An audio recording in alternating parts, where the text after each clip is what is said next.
Soya இருந்துச்சுன்னா ஒரு time நான் சொல்ற மாதிரி இந்த மசாலா சோயா ட்ரை பண்ணி பாருங்க. அதுக்கப்புறம் நீங்களே அடிக்கடி செய்ய ஆரம்பிச்சிருவீங்க.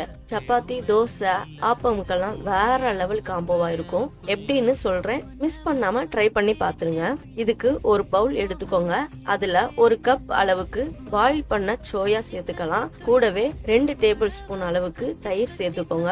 1 டீஸ்பூன் மிளகாய் தூள், சில்லி சிக்கன் மசாலா, 1/2 டீஸ்பூன் அளவுக்கு உப்பு சேர்த்து நல்லா மசாலா கூட மிக்ஸ் ஆகுற மாதிரி கலந்து விட்டு எடுத்து வச்சுக்கோங்க. இது ஒரு சைடு ஊறட்டும். இப்ப ஒரு ஸ்டவ் ஆன் பண்ணிக்கலாம். ஒரு கடாயில தேவையான ஆயில் சேர்த்துக்கோங்க.